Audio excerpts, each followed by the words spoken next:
11 novembre 2023, on se retrouve donc les amis pour une petite mise à jour de l'actualité dans et autour de l'Ukraine. Alors on est le 11 novembre, hein, donc je commencerai d'abord par le plus important, un hommage à nos poilus, hein, parce que voilà, on les a pas oubliés, hein, 100 ans, plus de 100 ans sont passés maintenant, mais on les a pas oubliés, on n'a pas oublié leur combat, leur lutte et leur sacrifice. Donc 11 novembre, hommage aux poilus. Hommage à nos anciens combattants. Bien, alors bon, alors on va attaquer, hein. Bon, alors pour commencer, je vais remercier tous ceux qui ont vu, qui ont regardé la dernière vidéo, qui m'ont liké, qui l'ont partagé, ceux qui m'ont apporté aussi un soutien via Tipeee, hein. Je remercie Sans. C'est vraiment super, hein, c'est vraiment très, très apprécié. Alors merci aussi à d'autres qui m'ont fait des dons sur PayPal, etc. Donc ça fait plaisir, ça m'encourage. Parce que c'est pas facile en ce moment, vu que depuis quelque temps, YouTube même pas, hein, ils m'ont démonétisé complètement la chaîne, donc voilà, là, mes vidéos sont moins visibles. Alors si vous pouvez, les amis, partagez au maximum si vous voulez m'aider, parce que j'ai besoin de votre aide, hein. J'ai besoin que vous partagiez cette vidéo pour qu'elle soit un peu vue quand même, parce que sinon, si tu fais le travail pour être vu par très peu de monde, ça, c'est pas très motivant, donc ça me fera bien plaisir si vous m'aidez, partagez, donc partagez cette vidéo, abonnez-vous, hein, abonnez-vous, c'est important aussi. Il y a beaucoup qui regardent mes vidéos, ne sont pas abonnés, alors si vous pouvez, un petit clic, hein, comme on dit, vous abonner, et puis partagez, commentez, voilà. Les choses habituelles. Donc voilà, et merci pour votre soutien. Ceux qui souhaitent me soutenir, m'apporter un petit soutien, les liens sont en description de la vidéo, via PayPal ou Tipeee. Voilà, puisque maintenant, ce sont les seuls moyens que j'ai. Donc voilà, alors bon, qu'est-ce qui s'est passé? Alors on apprend, bon, il y a des rumeurs qui circulent alors, en Ukraine, hein, il y a des rumeurs qui circulent en Ukraine, la mobilisation des femmes serait commencée. Apparemment, il y a quand même des raisons sérieuses de le penser. Alors bon, on va pas, on n'en est pas encore, je crois pas, hein, je crois pas que ça soit pour tout de suite d'ailleurs, mais peut-être que ça viendra un jour au fait de ramasser les femmes dans la rue comme pour les mettre dans une voiture et les envoyer pratiquement, hein, après quelques jours de formation succincte dans les tranchées. Non, non, non, non, on fait pas ça avec les femmes quand même. Pour l'instant, paraît-il, elles seraient recrutées donc sur la base du volontariat pour conduire des camions, pour tirer à la mitrailleuse, etc. Des rôles qui sont pas en combat direct rapproché, évidemment, dans le corps à corps, hein, bon.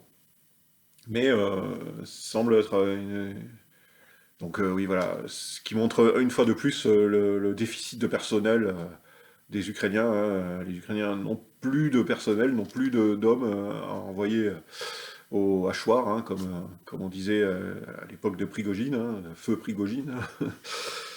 Voilà, donc c'est triste, hein, moi, ça me donne pas envie de plaisanter avec tout ça, hein, parce que c'est vraiment tragique. Mais on en est là. Alors, certains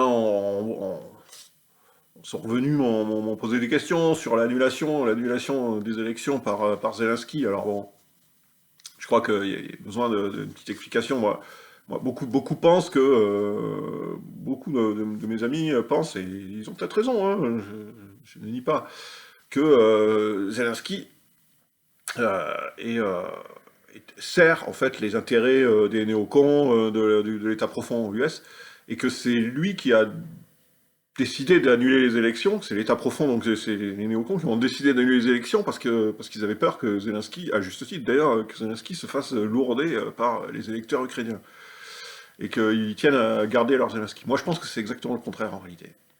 Je pense qu'il y a une personne qui tient à garder Zelensky, il y en a une, hein, sur l'échiquier mondial, qui tient par-dessus tout à garder Zelensky, c'est Vladimir Poutine.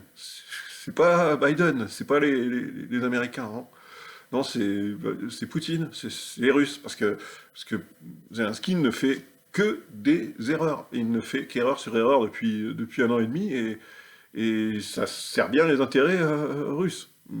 Voilà, même si leur plan n'était peut-être pas celui d'une guerre aussi longue, hein, j'en suis certain, mais en attendant, sur Bakhmut, etc., il a multiplié les erreurs sur la contre-offensive, parce que c'est quelqu'un qui est plus fort pour faire de la com que pour faire de la stratégie militaire, hein, Zelensky, et il veut tout diriger, donc voilà. Donc il est plutôt... Par contre, je pense que les néocons, au contraire, alors, étaient contents d'avoir des élections pour pouvoir justement se débarrasser de Zelensky, pour pouvoir mettre à la place de Zelensky quelqu'un de plus compétent et qui puisse plus, d'ailleurs, et plus obéissant aussi, parce que Zelensky a tendance à ne pas trop obéir à ses maîtres de Washington et à faire un peu qu'à sa tête. Et donc moi je pencherais plutôt pour le fait que j'étais content des élections et de s'en débarrasser. Mais, euh, mais Zelensky n'est pas complètement idiot non plus, hein, et il le sait. Et il a dit non, non, voilà. C'est lui qui a voulu sauver sa tête en annulant les élections. C'est pas les néocons. Enfin bon, ça c'est mon interprétation. Vous me direz ce que vous en pensez en commentaire si vous avez envie, on peut en discuter. Ça reste à débattre, hein. Moi c'est la façon dont je vois les choses.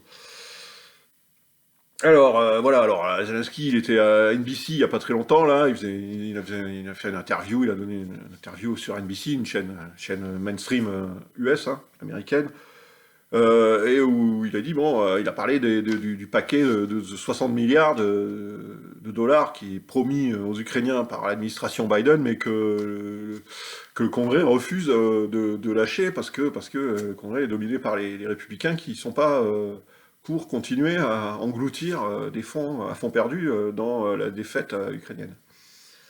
Et donc il a dit, mais voilà, Zelensky, il a dit, c'est assez grandiose, hein, de sa part. Il a dit, mais si vous voulez pas nous donner, si vous voulez pas me donner l'argent, j'aimerais bien faire une imitation de Zelensky, mais je suis pas un bon imitateur, mais bon, vous mettez ça. Si vous voulez pas me donner l'argent, alors vous me le prêtez, vous me faites crédit. Moi je vous rembourserai, il n'y a pas de problème, je vous rembourserai, vous inquiétez pas. Bon, c'est énorme, quoi, parce qu'on se demande avec quoi il va rembourser, hein, Zelensky, rembourser. Enfin, voilà, donc Zelensky demande un crédit, donc demande qu'on lui donne maintenant l'argent à crédit et plus en cadeau, donc voilà, et puis il promet qu'il va rembourser. Oui, oui, on pourra rembourser, on ne sait pas comment, parce que l'État ukrainien a absolument pas, pas un traître sous, et voilà, sans les subsides de l'Occident collectif, l'Ukraine se serait effondrée autant au niveau de son administration qu'au niveau militaire depuis très longtemps.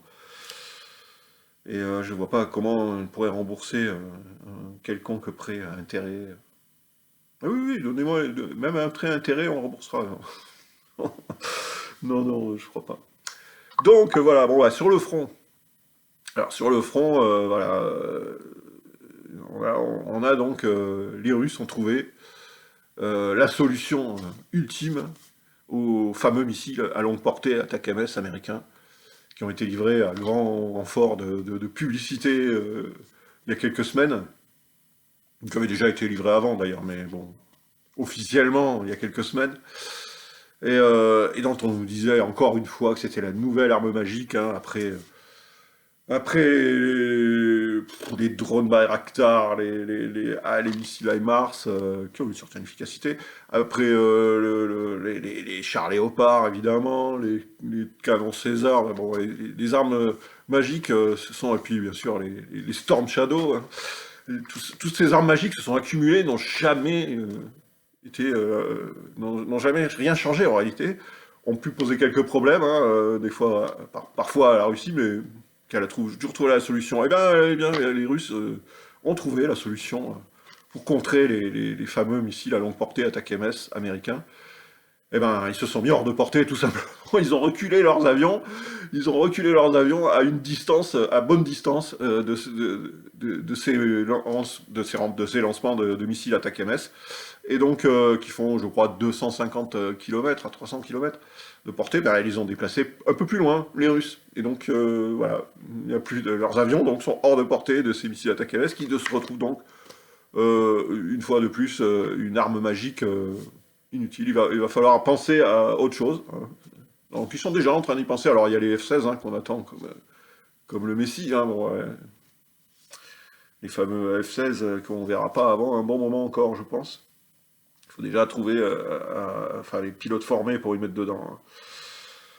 Donc voilà, donc voilà. Bon, ben, le meilleur moyen de se protéger des missiles à longue portée, c'est de se mettre à encore plus longue portée. Puis, voilà, c'est pas un problème pour les Russes. Ils ont de la marge, hein. Ils ont une assez grande profondeur stratégique, comme on dit en termes militaires. Donc bien, voilà. Bon alors, sinon on revient sur Zelensky. Zelensky, il a été très très déçu de ne pas avoir été accueilli en Israël parce que dès après l'attaque du Hamas du 7 octobre, une attaque bon, terroriste hein, sur des civils, sur une rave party, vraiment c'est quelque chose d'immonde, hein, quelque chose de particulièrement répugnant. Bon, Zelensky a voulu se poser en bienfaiteur des pauvres victimes et demander à venir visiter en Israël, mais bon, ça n'a pas intéressé Netanyahou, qui a d'autres chats à fouetter en ce moment, qui a quand même beaucoup d'autres problèmes que de s'embêter à recevoir Zelensky. Bon, Zelensky est très en colère, paraît-il. D'après les infos qu'on a, il est très très en colère de ne pas avoir été reçu en Israël.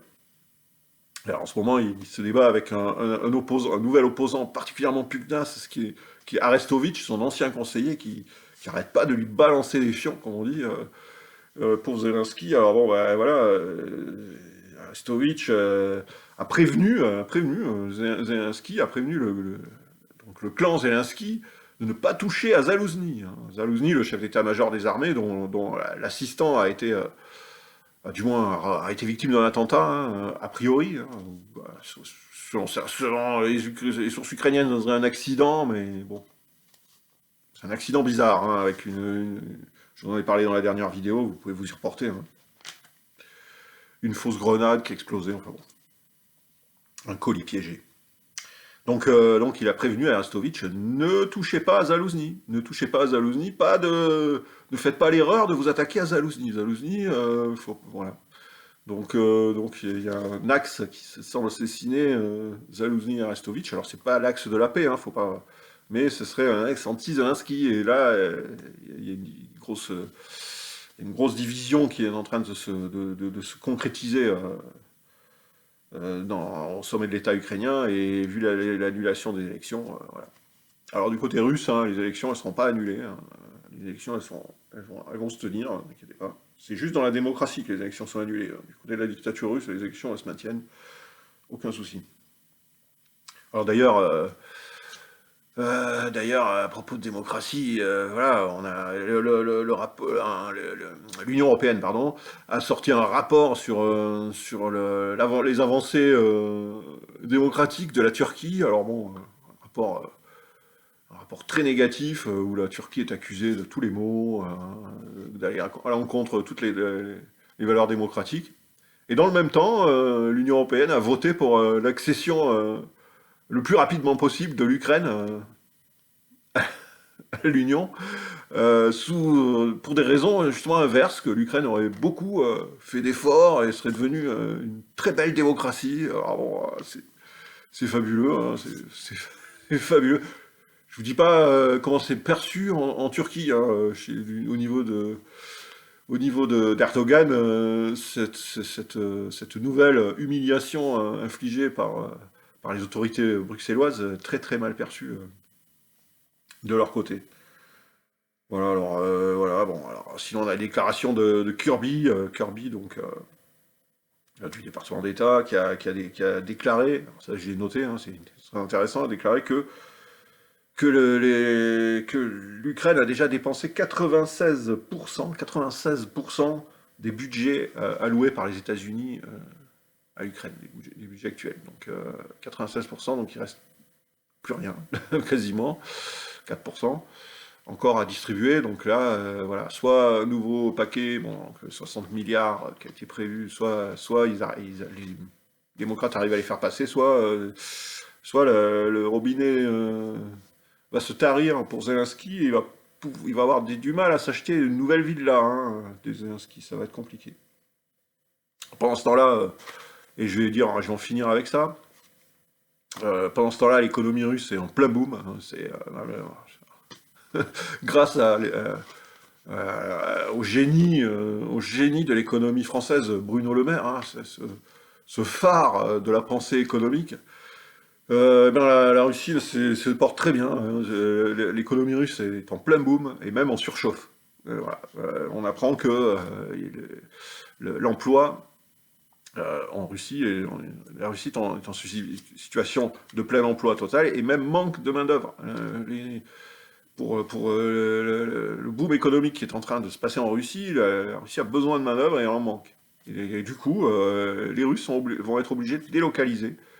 Parce que manque de main-d'œuvre en Russie, ils vont être obligés de délocaliser dans les pays autour, au Kazakhstan. Et d'ailleurs, Poutine était récemment au Kazakhstan, à la suite d'ailleurs de Macron qui s'y était, à juste titre, hein, déplacé quelques temps avant. Donc Poutine s'est déplacé au Kazakhstan. Pourquoi? On ne vous l'a pas dit, hein, mais c'est pour trouver des ouvertures pour implanter des usines russes au Kazakhstan, parce que il y a de la main-d'œuvre au Kazakhstan qui est employable, alors qu'en Russie, on manque de main-d'œuvre. Ce qui est un signe énorme de surchauffe de l'économie, hein. L'économie russe est tellement en pleine expansion qu'on manque de bras. Donc voilà, bon, c'est à noter. Et puis bon, j'espère que Bruno Le Maire euh, encore pourra continuer son travail merveilleux pour effondrement de l'économie russe, hein, parce que c'est très réussi. Les amis, je crois qu'on a fait un petit peu le tour des choses qu'il y avait à dire. J'espère qu'on va remonter un petit peu la pente des vues, parce que voilà, hein, depuis la démonétisation, mes vidéos sont beaucoup moins visibles, hein. Donc YouTube, je vois bien sur les statistiques, hein, YouTube ne montre plus mes vidéos comme avant, et donc voilà, si vous êtes abonné et que vous souhaitez m'aider, partagez, s'il vous plaît, partagez mes vidéos. Et si vous n'êtes pas abonné, abonnez-vous, ça m'aidera. Et puis voilà. Et puis je vous dis à bientôt pour de nouvelles aventures et bonjour chez vous.